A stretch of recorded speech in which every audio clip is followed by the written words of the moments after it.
আমাদের হাউসে আমাদের বোনেরা এসছে এমপি হইয়া, আপনি অভিনন্দন জানাচ্ছেন, আমি অভিনন্দন জানাতে চাই। সবাই মেধাবী, দুইজনের বক্তৃতা শুনছি, আগামী দিনে কিছু করতে পারবে, ভবিষ্যৎ আছে, লেখাপড়া জানা।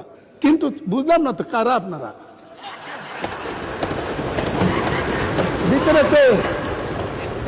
জাতীয় সংসদে দাঁড়িয়ে সংসদ সদস্য মনিরুল হক চৌধুরী যখন হিজাব বা পর্দা পরিহিত নারী সহকর্মীদের উদ্দেশ্য করে এমন মন্তব্য করেন, তখন স্বভাবতই প্রশ্ন ওঠে ব্যক্তি স্বাধীনতা ও ধর্মীয় অধিকারের প্রসঙ্গ নিয়ে। ডেপুটি স্পিকারের তাৎক্ষণিক হস্তক্ষেপ এবং পার্সোনাল ফ্রিডম বা ব্যক্তিগত স্বাধীনতার কথা স্মরণ করিয়ে দেওয়াটাই প্রমাণ করে মন্তব্যটি আসলে কতটা অপ্রাসঙ্গিক।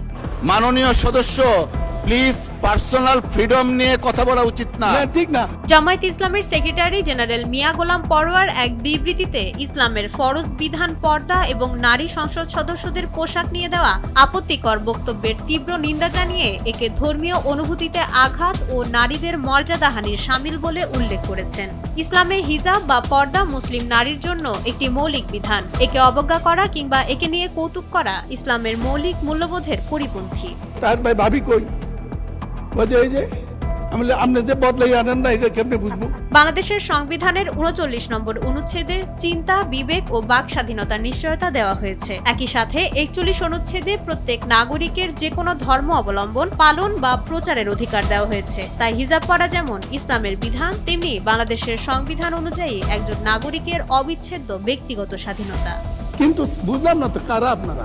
মাননীয় সদস্য, আপনারা বসেন। সংসদ সদস্যের এমন মন্তব্যের পর দেশের নানা প্রান্তে মিছিল করেছে বাংলাদেশ ইসলামী ছাত্র শিবির। সেই সাথে নেটিজেনরা সামাজিক মাধ্যমে তুলেছেন সমালোচনার ঝড়। গণতন্ত্রের সংসদ হলো জনগণের প্রতিনিধিত্বের জায়গা। সেখানে একজন নারী হিজাব পরে আসবেন নাকি অন্য কোনো পোশাকে, তা সম্পূর্ণ তার নিজের অধিকার। অপ্রাসঙ্গিক মন্তব্য করে সংসদ সদস্য মনিরুল হিজাব পরিহিত অসংখ্য নারীর আত্মপরিচয় ও মর্যাদাকেই প্রশ্নের মুখে দাঁড় করান, এমনটাই মনে করছেন তারা। ডেস্ক রিপোর্ট, সময়ের আলো।